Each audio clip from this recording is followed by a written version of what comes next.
Hello सभी शिक्षक साथियों, स्वागत है आप सभी का एक बार फिर से हमारे यूट्यूब प्लेटफॉर्म में। इस न्यूज़पेपर का कटिंग देखने के बाद बहुत सारे शिक्षकों के मन में एक सवाल आ रहा है। बहुत सारे लोग इससे परेशान भी हैं, हताहत हैं कि जनगणना कार्य में लगे 80,000 शिक्षकों के नहीं होंगे तबादले।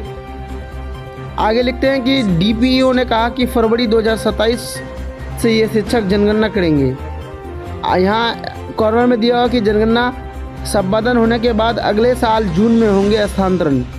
तो स्थानांतरण नीति में अविलंब संशोधन की ज़रूरत, तमाम तरह की खबरें जो है न्यूज़पेपर में छापी गई है।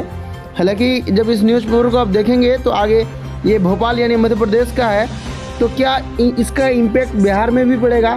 क्योंकि आप सबको पता है भारत की जनगणना 2027 का हाउस लिस्टिंग का काम पूरे भारत के अलग अलग राज्यों में अलग अलग समय पे हो रहा है।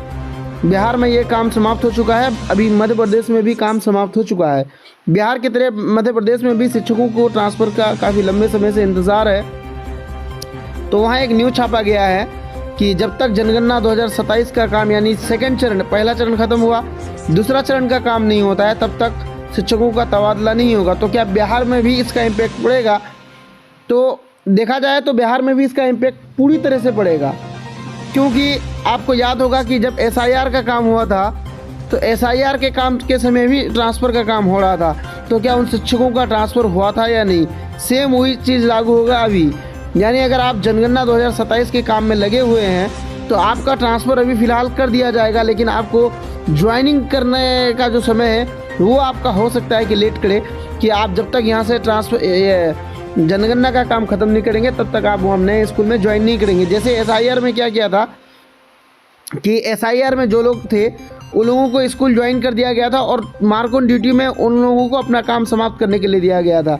सेम वही चीज़ यहाँ भी होगा कि या तो ज्वाइन करने के लिए रोका जाएगा या फिर ये कहा जाएगा कि मान लीजिए किशनगंज से किसी का ट्रांसफ़र हुआ है पटना में, तो आप पटना में स्कूल ज्वाइन कर लीजिए, लेकिन मार्क ऑन ड्यूटी में आपको किशनगंज में जो आपको जनगणना का काम मिला है इस काम को आपको ख़त्म करके आप फिर अपने पटना में जाके अपने स्कूल में पढ़ाना है, अपने स्कूल को लगातार करना है।